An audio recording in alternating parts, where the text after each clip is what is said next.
Who was the Republican nominee in 1896? McKinley.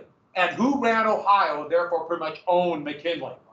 Yeah, Marcus Hanna. What was the name for a court order that ended? What's the name for a court order? Ending the Pullman strike. Say it again. Injunction. And what did they put on all the trains with a Pullman car? Yeah, a mail car. Who said mail? I heard someone say a mail. And the mail car, and that allowed for an injunction. Debs, after being arrested for this, became totally disillusioned with capitalism and would become the leader of what political party?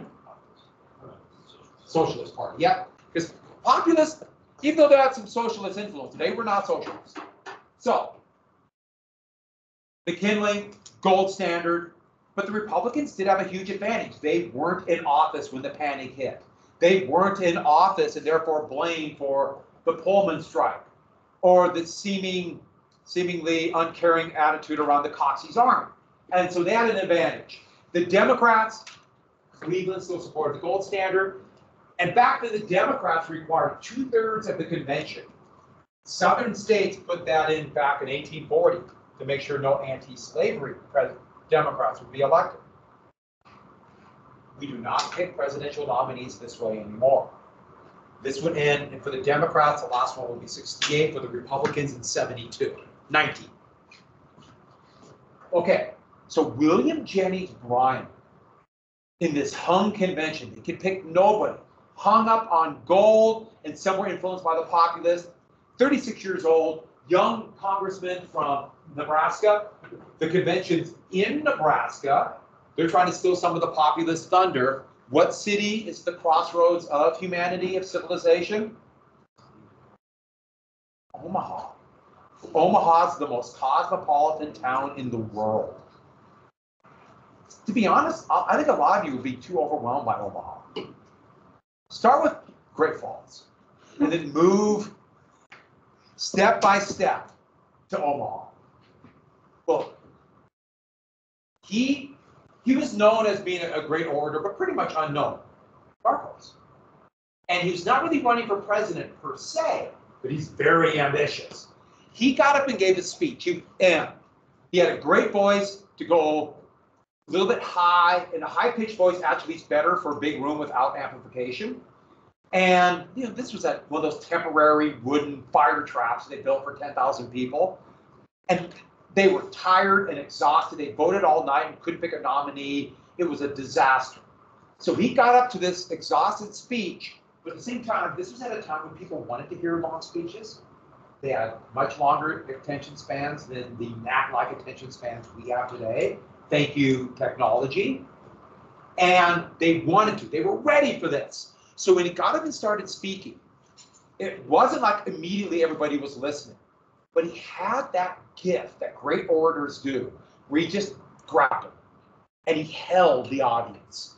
And he would talk and go up into crescendo, and they would rise up and applaud when he wanted. They kind of get back and listen and applaud.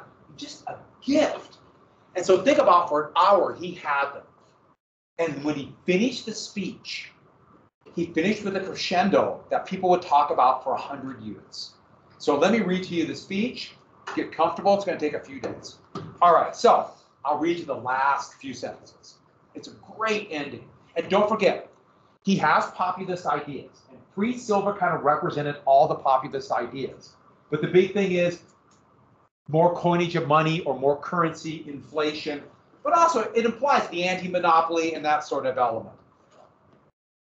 So he finished with, if they dare come out in the open field and defend the gold standard as a good thing, we will fight them to the uttermost, having behind us the producing masses of this nation and the world, supported by the commercial interests, the laboring interests, and the toilers everywhere.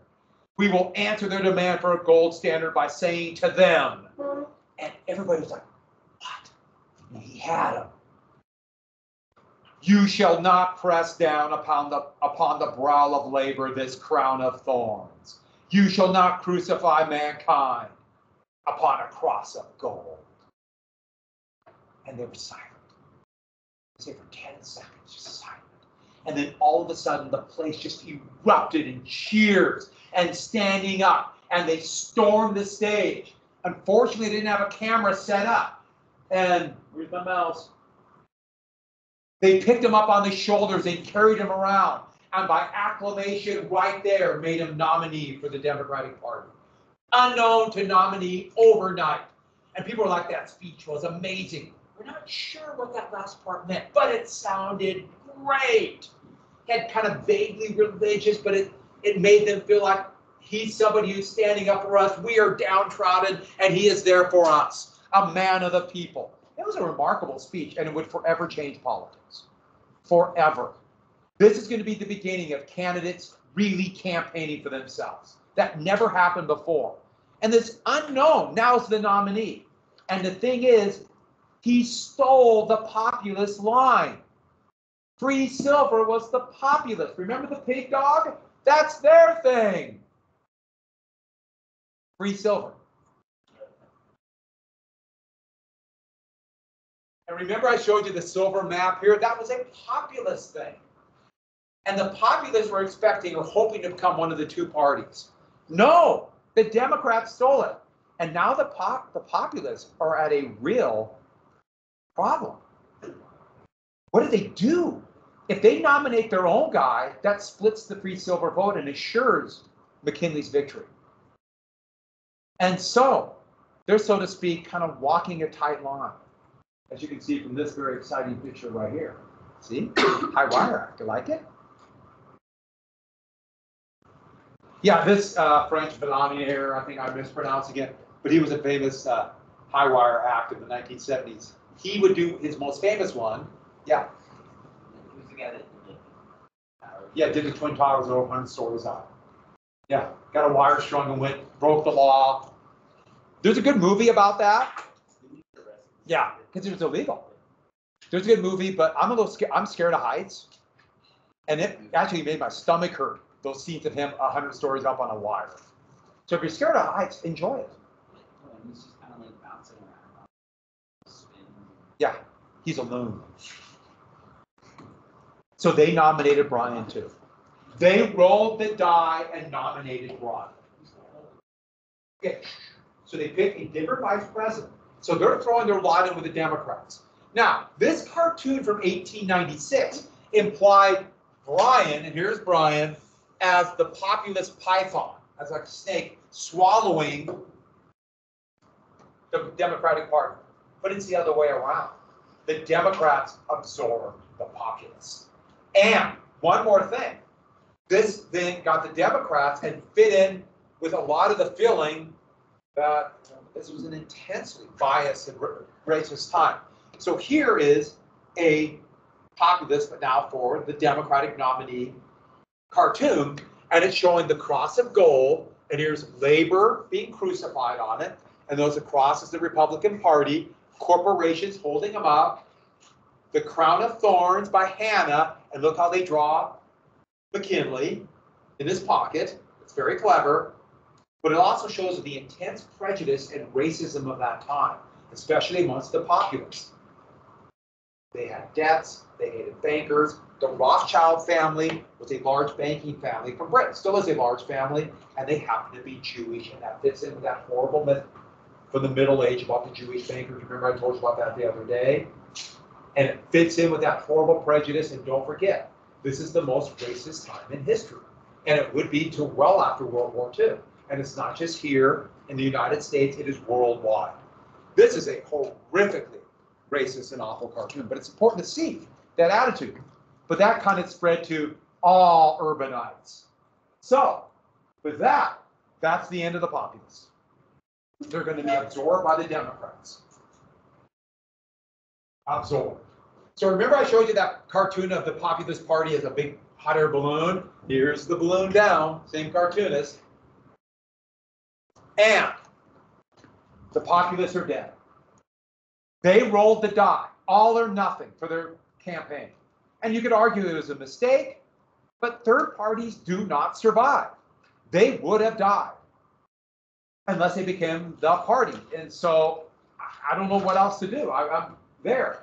And their slogan now, the Democrats have adopted the free silver populist idea. Not all the populist ideas, but inflation. And they would say soft or loose money. they called it bimetallism, gold and silver instead of just the gold standard. But the big thing they wanted was currency.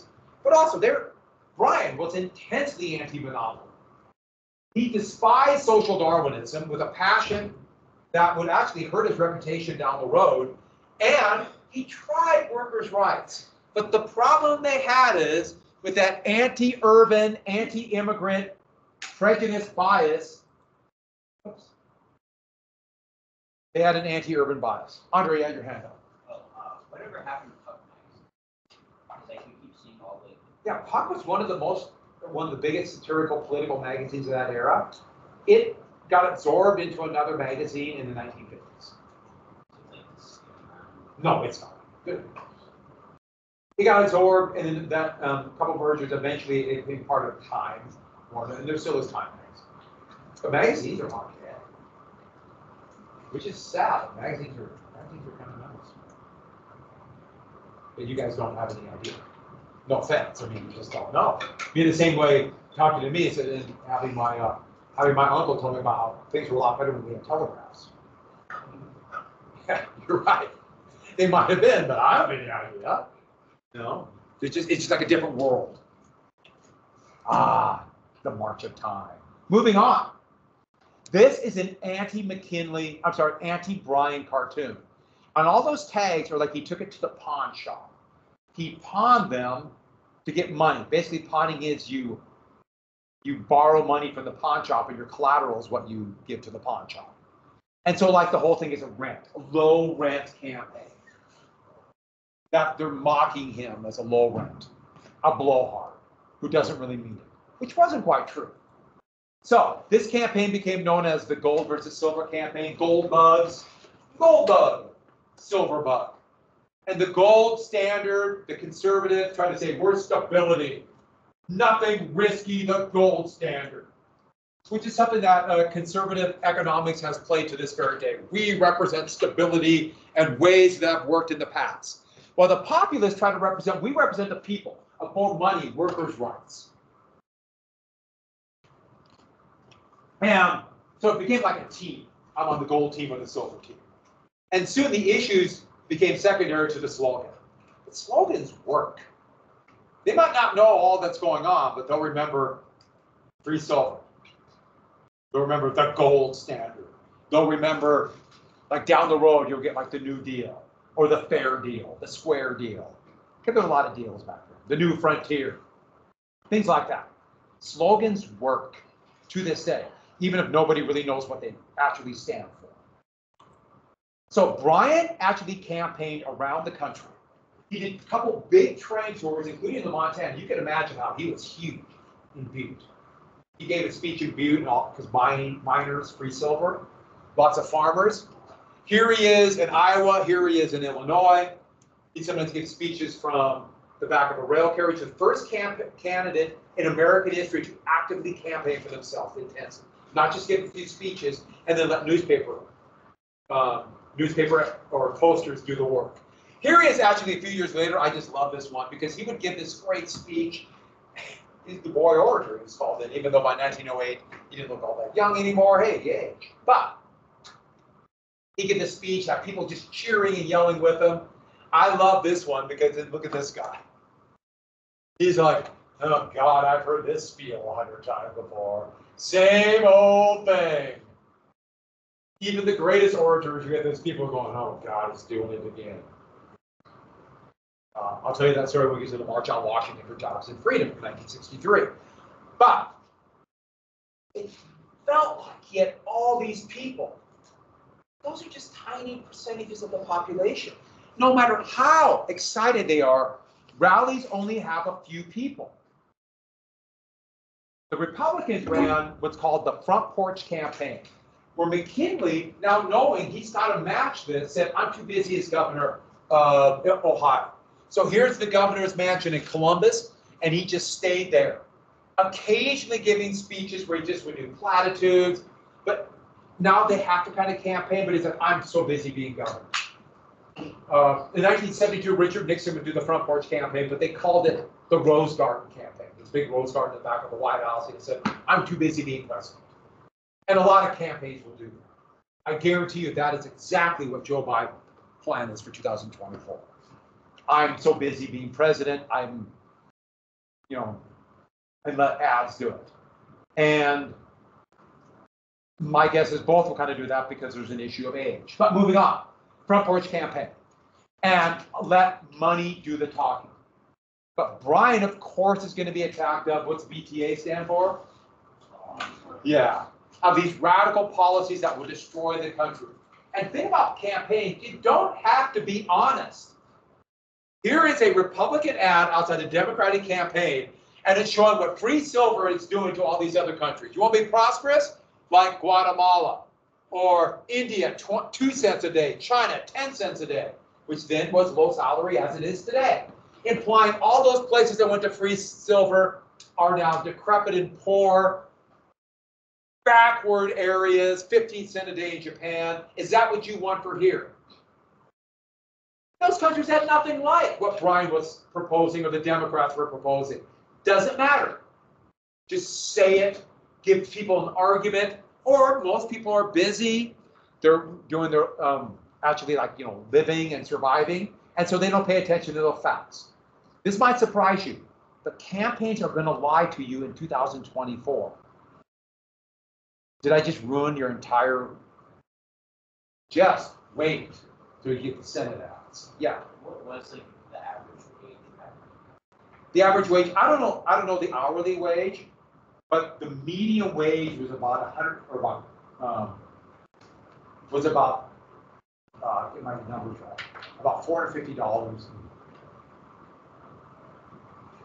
No, you feel, that's not much. There's been a significant amount of inflation.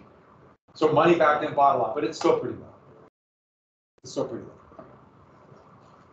But don't forget, the median wage in 1980 was about $19,000 a year, and that could buy more than the median wage today. So there's been a lot of inflation. So Harper's really showed this other thing that the Republicans did. We have the veteran politicians. McKinley was in the United States Army in the Civil War. So he's doing it in 1861 while Brian was a baby. The boy orator. Do we want somebody that young, just a year over the constitutional requirement for president? It's 25 for the House, 30 for the Senate, 35 for the presidency. That's in the Constitution.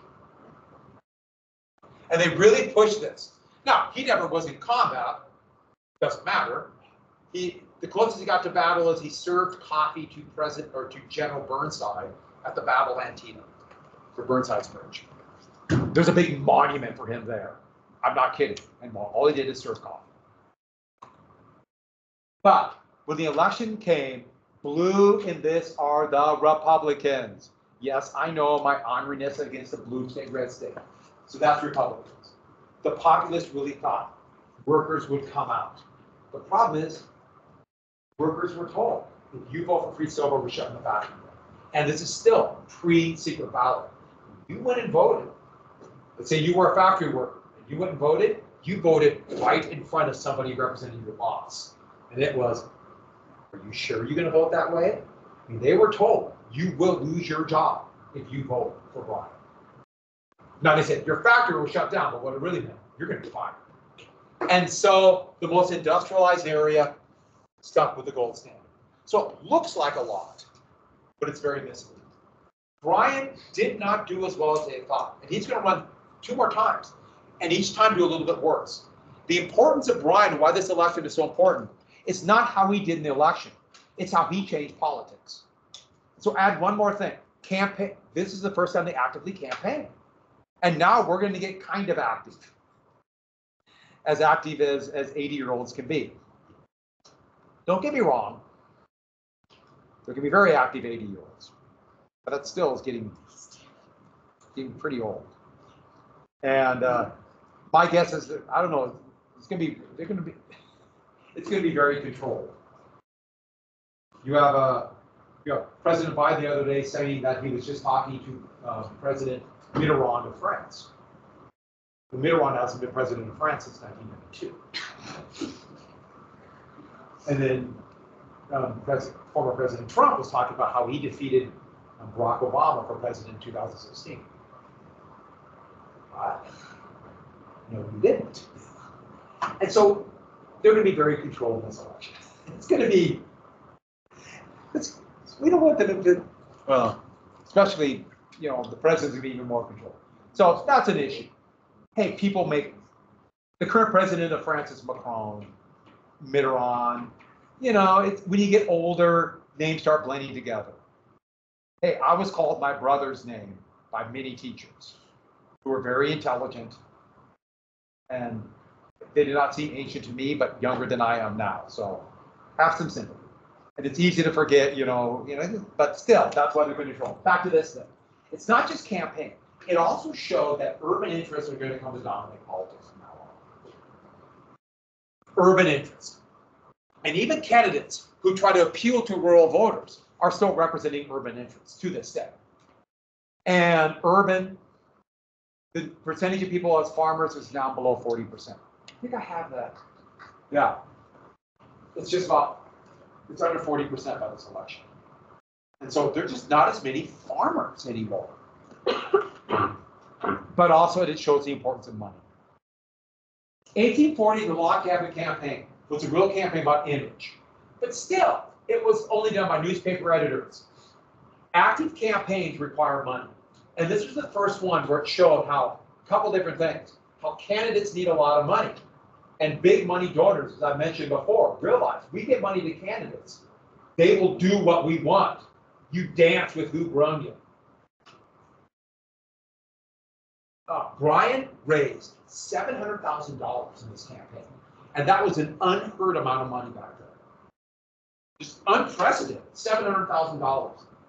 John D. Rockefeller alone, what was Rockefeller's company, do you remember? Yeah, Standard Oil. John D. Rockefeller alone gave nearly $800,000 to McKinley. Alone! Why? He was worried about anti-monopoly stuff. McKinley raised almost $7 million. Money made a difference. He could get his name out, posters, placards, talk to people. Money means everything, especially below the president. Elections below, it's all money now. The Senate race in Montana is going to be one of the most expensive races in American history. Montana! This next election. And Tester already has raised well over $11 million. No, I'm sorry, he's raised more than that. He has over $11 million in the bank, just waiting to spend. He's got 10 times more than his opponent, whoever his opponent's going to be, probably Rosendale or Sheep. Boy, are we going to start to enjoy ads of John Tester and his farm in Big Sandy. Whether you like Tester or not, there's going to be a lot of those ads of him. I'm on the farm and I lost my 3 fingers on a thrasher. Yes, we'll see all that. Yes, he doesn't have these fingers. Farm has them. When I first met him and he was a member of the Montana House, I remember shaking his hand and I didn't know about that. And I put my hand out and he put his hand out and it was like that. And I was like, that! And he goes, everybody does that. And I thought, okay, that's a pretty cool guy. All right. Doesn't mean you like him or not, but that was a very clever move. So, oh, did you notice Silver crying? Yeah. The big coin, that was a $20 coin that it rolled. Right now it's like $3,000 with Oh yeah, probably, and then probably a little bit more for the value of the coin, you know, the rarity of the coin. But yeah, I'm not surprised at all. Would you give me a couple? Yeah, I'll give you all of the 0 I have. One more thing, a guy named Frank Braun would write a book about the populist movement, but he said it in a different story. He said it starting in Kansas where the populist movement began, a bunch of farmers. There's also Omaha part of that book, but he had to go to this mystical world, a fantasy world.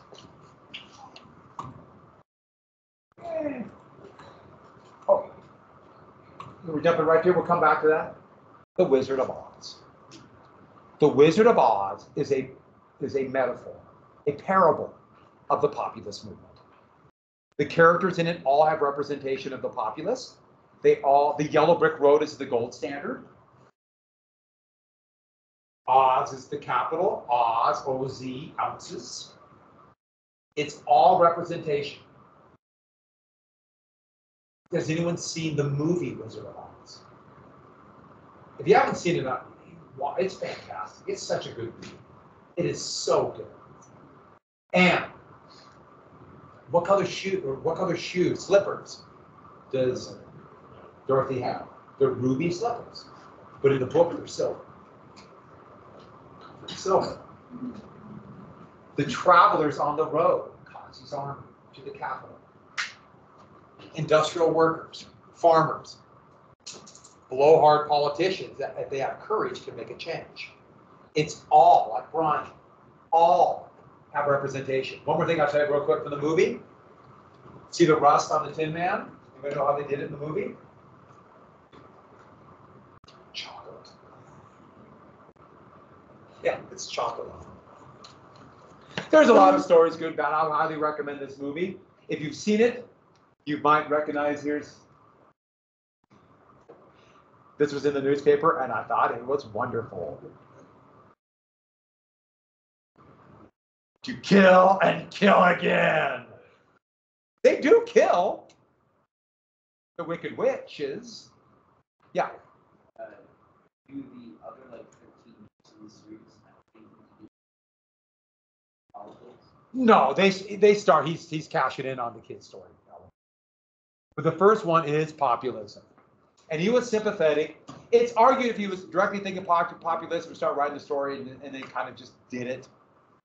One more thing, let's go. So the populist movement in Brian would be the roots of liberalism, liberal economic thought. And this then would have a conflict, conservative versus liberal, and liberalism would dominate the United States from the 1930s to the 1970s.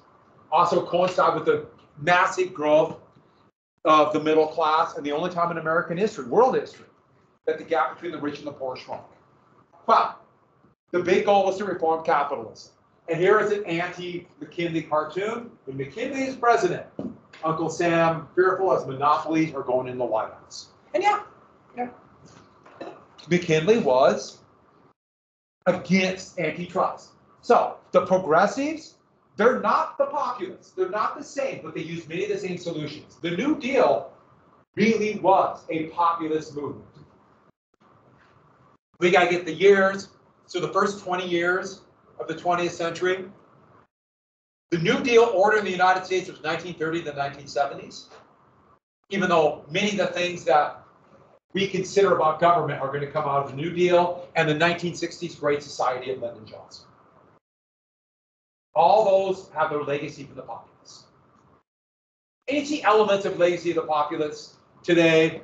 The Democrats, the Democrats became much more conservative economically, but it seems like the legacy might be coming back a little bit. And there were progressive Republicans. So this has a long history, and now we're getting to the divide. So let's get to something new. Imperialism, which of course, as we all know, means empire. Try it. Empire. You're not trying. Try it. Empire. That's weak. Harder? You're going to be the example. We really should do that myself. I'll start chanting stocks and we'll just put somebody in there and just watch their faces. And we'll. By the way, I should add that I've had people in there, and after about 10 seconds, they were so uncomfortable they wanted to die. Because your back's like this weird angle, and you think, oh, it's not too bad, and then all of a sudden everything hurts at once. Then I tell them, you volunteered. I'll see you tomorrow. So, imperialism. Just a brief review of, you remember mercantilism? That's to suck the wealth out of the colonies, provide the raw materials. So new heading, big letters, imperialism. Big heading, imperialism. And there's two basic types of imperialism. Colonial imperialism, like you literally plant your flag, like the United States were colonies, then won their independence from an imperial power. And here's two examples of imperialism. Here's British imperialist. So she's from Britain, being hauled by this is in northern India. That's actually a pretty telling picture of how colonial masters looked at the population there. This is even more horrific. These are German imperialists in Southwest Africa, today Namibia, and what they did to the local population there. The horrific treatment, you see the chains around them. And the treatment was genocide. The Germans were horrific, meaning they were colonizers. Or in economic imperialism, where the countries remain independent, but their mother country, the larger neighbor, takes over their economy. For example, Britain would go in and force countries to become protected. So would the US. This is a cartoon from Cuba, and it's attacking American economic imperialism of Latin America. So here's Uncle Sam as a monster scooping up the wealth of Cuba and the Caribbean. There's a lot of cartoons from Latin America of Uncle Sam as this monster doing this. A lot to this day. So these are the two types of imperialism. The United States would do which one? That's a trick question. Both. The United States would do both and be gung-ho about it. The United States is still both a colonial imperialist nation and economic imperialist to this day. Remember, we have troops everywhere enforcing economic imperialism. So, the first thing we have to get to is called Seward's Folly. This is the first big expansion, besides a couple islands, outside the continent of the United States. And that's 1867. William Seward was Secretary of State for Lincoln and Johnson, and he bought Russian America from Russia for $7.2 million. And it was called Seward's Folly because Russian America was, well, what place is Russia's America? I gave you a hint with a map. That's Alaska. I love this map from 1870. So here's Alaska. Look at this. We're not sure. It's somewhere, and then it's here. And they said, how dare you buy like this big ice chunk? That's why it's called Seward's Folly. What did we buy Alaska for? Well, the reason we bought it was twofold. We didn't want what country to get it. Russia wanted to sell it. Russia could not afford to colonize it. What country's here? Britain, British Canada. We didn't want Britain, but the other thing was this. In the Civil War, only one great power from Europe supported the United States, Russia. So we all. You don't want it, we'll give you $7.2 million. Which was a lot of money. I know that's pocket change today. By the way, here's a check for $7.2 million. That is an amazing check. Imagine being the person writing that check. $7.2 million. Put it in the ledger. Okay. How do you cash that? Huh? Just go to Walmart. Well, like, They'll cash some checks. how do the Russians use a check from an American bank? So the United States said it was $7.2 million backed by gold. And they literally deposited, and they actually deposited in the bank in Amsterdam. Yeah. And used that as credit.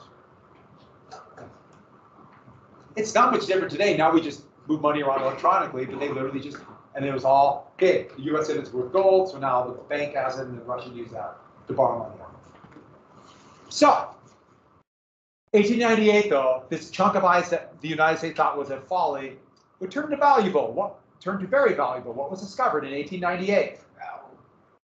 What? The 1898 gold rush. Massive, sometimes it's called the Klondike gold rush. What are you talking about? Oh, that's what you said, gold? It's something you said, wow, to me. Is that what it sounded like he said? No. He said, I heard wow. Okay.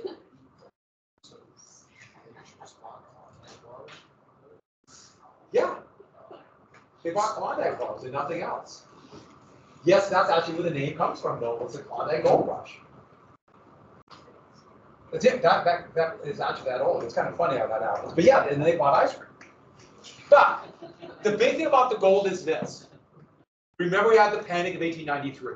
There's a relative finite amount of gold. Also in this 1890s, because of Alaska and one other place, the amount of gold doubled in world circulation, and that helped get the world out of the panic. Everyone got that? Helped get the world out of the panic. And one more thing. Where else was gold discovered? It was a British colony where a lot of gold was discovered. A lot. But what's kind of a British colony is complex. They're going to fight a little war called the Boer War. Say it again. Good guess. There's a little bit discovered there, but not. Same as you. South Africa. South Africa. All this gold. So that would give the gold standard like a little bit of a boost. But now we have Alaska. But still, it's too far north. Oh, people forget how big Alaska is. Square miles of Alaska is about a third of the continent of the United States. People just forget how massive Alaska is. It's bigger than Lewis and Clark County. Did I just blow your mind? Also, one more thing.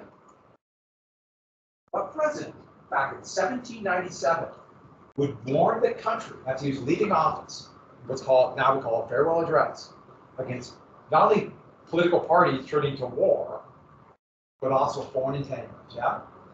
George Washington in his farewell address, he warned against conflicts, of course, war, but that's a warning against imperial wars. Don't get involved in these wars for empire. All those wars that helped lead to the United States, but don't forget, this is right during the wars of the French Revolution. He warned, and the United States, for the most part, heeded that, except for the War of 1812. Until the 1790s, everything changed. Everything changed. Why did they change? Let's get to the reasons for empire. Quick. Well, no, we got 10 minutes. Quick. So, here is Uncle Sam and Columbia. And this represents, this is actually the new century. So it's 1900. So it's the baby representing the new year. The creepy baby that's half naked with a top hat. It's 1900. They're weird. Yeah. When did Uncle Sam?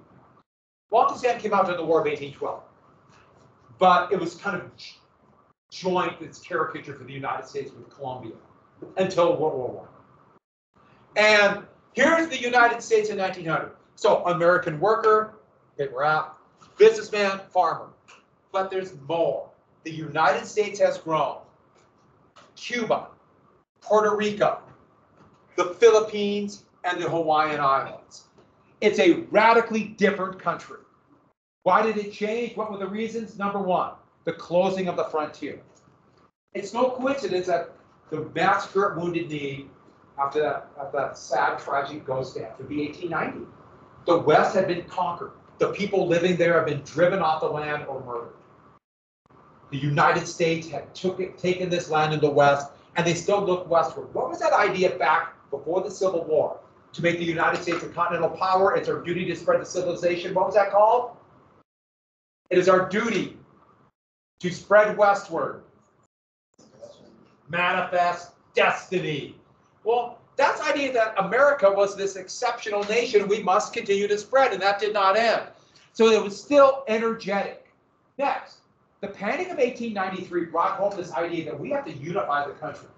Coxey's Army and Pullman Strike, that is the Pullman Strike right there, seemed to show people that the United States need to be unified. But don't forget, what other event that might require unification happened 30 years before this? 30 years before, the country was still divided because of this. That little Civil War. There was a big deal during the Spanish-American War that they're showing former Confederate soldiers fighting with the United States against Spain, trying to unify the country. And so, see you tomorrow. Thanks. And also to trade off the surplus. Remember the boom-bust cycle. The boom-bust cycle. What is the first thing? You have a boom, and what makes that deflationary curve to bust? What is the first thing that happens that shows the sign of a bust coming? Overproduction. That means you have a surplus of goods. We can trade off our surplus to an empire. Empire, we control them. We'll make them buy our stuff. Remember, that's what the British did to the United States with the Trade and Navigation Acts, all those events that led up to the American Revolution.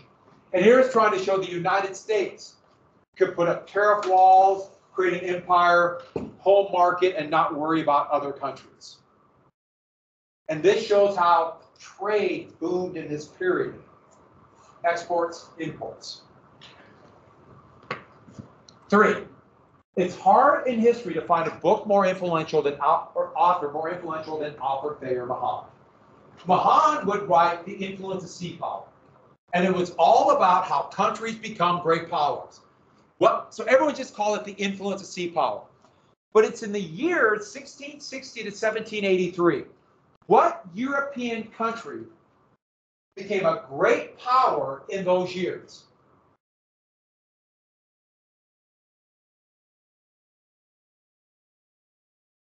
Did you say America? That European power? What year did the United States win their independence? 1776. From Britain. Britain became a great power in that era. So everyone got that? This is about Britain. And so it's telling people, or people read it as, it's not why Britain became a great power. It is taking the lessons from Britain and how we can become a great power. And what made them great? International trade. Mercantilistic trade. Exporting more than imports. But here's the problem. If you're going to trade, you need an empire. You need raw materials. You can't be dependent upon other countries for raw materials. But that means if you have raw materials, you're going to start going over these crazy things called oceans. Therefore, you need a navy. Britain had a fleet. That's what made them great. So they could protect their sea lanes, protect their empire, protect their trade. But here's the deal. If you're going to protect your trade, you need to be able to have your navy where they want to trade, like off the coast of, let's say, China. So you need bases. And that means even more reason for empire. Also, bases became important because in the 1890s, what became the most important fuel source for ships at that time? It's also for trains and everything else. Coal. They can only carry so much coal, so they need coaling stations. If you look at this map, the United States started getting islands in the Pacific. There's nothing on Midway Island, except for big albatross birds and a few scrub pines. There's no water. It's an atoll. But they built a station there for coal. It's midway between the Hawaiian Islands and Wake Island. That's the name, Midway. It'd be a slightly big battle World War II there. Wake Island, same deal, just an atoll of coaling stations. We need coaling stations, bases for empire. And if we don't have a powerful navy, we will become dependent upon a country with a powerful navy, or they can squeeze us off at any time and be at their mercy. We don't want to be dependent upon Britain to protect our sea mines. We don't want this. And every other country was looking at this the same way. So how do you become a great power? You build a navy and protect your trade. And therefore, you need a navy to fight a battle. And what kind of battle did he predict? Every war would be decided on what kind of battle. Every war, they said, what kind of battle would start and finish the war. One big or one large battle. So we need big ships of the line. They started calling the big ships battleships. And these battleships will fight this climatic battle of battleships. And naval commanders would read this and prepare for this big naval battle. That was in World War I. They thought in World War II. No, that's not what happened. But they always think that, just like the Civil War at the beginning of the war, or Bunker Hill for the Revolutionary War. What countries read this? Well, the U.S. started modernizing their fleet with modern steel vessels and modern cannon with smokeless powder. Revolutionized war, changed everything. Remember the Merrimack and the Monitor, those two ironclads in the Civil War? That would be just a start. What other countries read this? Well, Britain read this and say, hey, we're doing everything right. Other countries read this and they didn't have the Industrial Revolution. They couldn't do it. They're falling behind. France needed every penny, because their population was 2/3 that of their biggest enemy. Who was France's biggest enemy by the end of the century? A brand new country, Germany. Germany had the strongest army in the world. They've never been a naval power. Germany's a new country. It started in 1871. But they started to build a navy because of this book. They wanted to be great. I should add, Britain and France hated each other. But all of a sudden, Germany started building a navy, threatening Britain. Anybody want to guess what war is going to come out of that? World War I. What other country read it? They were just beginning the Industrial Revolution, so they weren't ready. Good guess. China was in serious decline, going through a civil war. 3,000 down. Japan. Now, everyone look at this real quick. So Japan started building a fleet and expanding. Who else is building a fleet and expanding this way? Do you see a colonial war coming up in the Pacific? Nah, I see no colonial war called World War II. Yeah.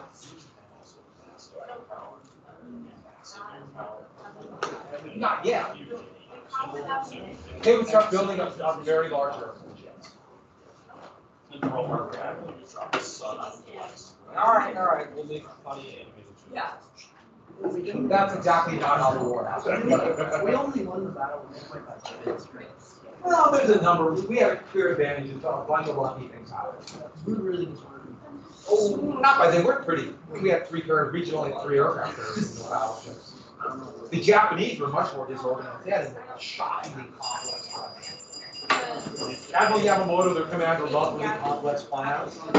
And so instead of matching their fleet, they had all these different operations. And that really hurt their plan. Japan was doing some messed up stuff.